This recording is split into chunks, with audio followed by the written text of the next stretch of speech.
Duty കഴിഞ്ഞ് വരുമ്പോൾ നല്ലൊരു ഫീലാണ്. ഡ്യൂട്ടിക്ക് പോകുമ്പോൾ സ്വാഭാവികമായിട്ടും കുറച്ച് മടിയും മറ്റു ഫിക്കറുകളും ജോലിയുടെ ടെൻഷനൊക്കെ ആയിട്ടാണ് പോവുക. പ്രത്യേകിച്ച് അങ്ങനെയുള്ള സംഗതി ഒന്നും മനസ്സിലേക്ക് വരില്ല. ഡ്യൂട്ടി കഴിഞ്ഞ് വരുമ്പോൾ പ്രത്യേകിച്ച് പ്രവാസികൾ ഒരല്പം ദീർഘദൂരമുള്ള യാത്രയ്ക്കാണെങ്കിൽ പലപ്പോഴും കൂടുതൽ സമയവും നാടായിരിക്കും നമ്മുടെ നാട്ടിലുണ്ടാവുക. നാടും പരിസരവും നാട്ടുകാരും വീട്ടുകാരൊക്കെ അല്ലേ. കൂട്ടത്തിൽ കഴിഞ്ഞ ദിവസം നാട്ടിൽ നിന്ന് വന്നതുകൊണ്ടാവണം അവസാനം പോയ ചില സ്ഥലങ്ങളും ഒക്കെ മനസ്സിലേക്ക് വന്ന കൂട്ടത്തിൽ ഈ ചൂടുള്ള പ്രവാസ ലോകത്ത് നിന്ന് മനസ്സിലേക്ക് ചില തണുപ്പുള്ള ഓർമ്മകൾ കടന്നു വന്നു. വീഡിയോ കണ്ടാൽ തന്നെ അത്തോളിക്കാരായ നമുക്കറിയാം ഇത് സ്പോട്ട് ഏതാണെന്ന് മനസ്സിലായിട്ടുണ്ടാവും. അയനിപ്പുറത്ത് അബ്ദുറഹ്മാൻ ഖാൻ്റെ വീടും പരിസരവുമാണ്. പലപ്പോഴും സാമൂഹ്യ മാധ്യമങ്ങളിൽ സുഹൃത്തുക്കൾ ഷെയർ ചെയ്തത് കണ്ടവരാണ് നമ്മളെല്ലാവരും. പലപ്പോഴും അത് കാണുമ്പോൾ ഏതെങ്കിലും സമയത്ത് പോകുമ്പോൾ നേരിട്ടൊന്ന് പോകണം എന്ന് പലപ്പോഴും കരുതിയിരുന്നു. ഈ പ്രാവശ്യം അതിനൊരു അവസരം ലഭിച്ചു. ആലിക്കയുടെ കൂടെ അവിടെ പോയി നിസാർക്ക, പ്രിയ സുഹൃത്ത് നിസാർക്ക അവിടെ ഉണ്ടായിരുന്നു. അബ്ദുറഹ്മാൻ ഖാൻ്റെ കട്ടൻ ചായയും സുലൈമാനി ഈത്തപ്പഴമൊക്കെ നമ്മൾ കഴിച്ച് വ്യത്യസ്ത വിഷയങ്ങളിലൂടെ അങ്ങനെ കടന്നുപോയി. വീടും പരിസരമൊക്കെ ഒന്ന് ചുറ്റിക്കണ്ടു.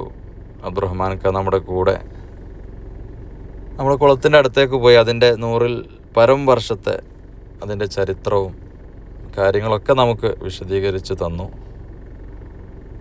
20 വർഷങ്ങൾക്ക് മുമ്പ് ജ്യേഷ്ഠൻ്റെ അടുത്ത് നിന്നും ഇത് സംരക്ഷിക്കണമെന്ന ലക്ഷ്യത്തോടു കൂടി തന്നെ അത് വില കൊടുത്ത് വാങ്ങുകയും പിന്നീട് അന്നത്തെ 4.5 ലക്ഷത്തോളം രൂപ അന്ന് സ്പെൻഡ് ചെയ്യുകയും പിന്നീട് 3ഓളം പ്രാവശ്യം അത് നവീകരിച്ചു. അവസാനമായിട്ട് നവീകരിച്ച അതിൻ്റെ മനോഹരമായ ആ ഒരു രൂപമാണ്, ആ ദൃശ്യമാണ് നമ്മൾ കാണുന്നത്. FBയിലൊക്കെ മറ്റ് നല്ല പോസ്റ്ററുകൾ കണ്ടവരാണ് നമ്മൾ.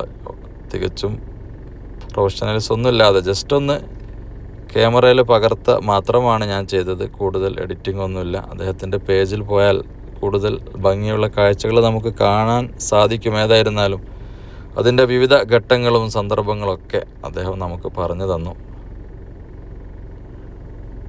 ഇപ്പോൾ നമ്മൾ കാണുന്നത് അതിൻ്റെ മനോഹരമായ മറ്റൊരു നടുമുറ്റത്ത് നിന്ന് വെള്ളം നേരിട്ട് കുളത്തിലേക്ക് പോകാനുള്ള ഒരു സംവിധാനം ഒരുക്കിയിട്ടുണ്ട്. അതൊന്ന് വ്യത്യസ്തമായ ഒരു സംഗതിയായിട്ട് തോന്നി. അങ്ങനെ പെട്ടെന്നാണ് പെട്ടെന്ന് ഓണടി പിറകിൽ നിന്ന് കേട്ടപ്പോഴാണ്. മെയിൻ റോഡിലേക്ക് വണ്ടി കടന്നിട്ടുണ്ട്. അറിഞ്ഞിട്ടില്ല, സമയം പോയത് അങ്ങനെ അറിഞ്ഞിട്ടില്ല. മാത്രമല്ല റൂമിലെത്താനുമായി. ഏതായിരുന്നാലും നാട്ടിലുള്ള സുഹൃത്തുക്കളൊക്കെ നാട്ടിൽ പോകുന്ന സമയത്തും അല്ലാതെയൊക്കെ നമുക്ക് അബ്ദുറഹ്മാൻ ഖാൻ്റെ കുളം, ആ പരിസരമൊക്കെ സന്ദർശിക്കാം. തികച്ചും നേരത്തെ പറഞ്ഞതുപോലെ ഇത്തരം കാര്യങ്ങളൊക്കെ നഷ്ടപ്പെട്ടുകൊണ്ടിരിക്കുന്ന ഒരു കാലത്ത് അത് സംരക്ഷിക്കാനുള്ള അദ്ദേഹത്തിൻ്റെ ഒരു ഇടപെടൽ അഭിനന്ദനീയമായിട്ട് തോന്നി.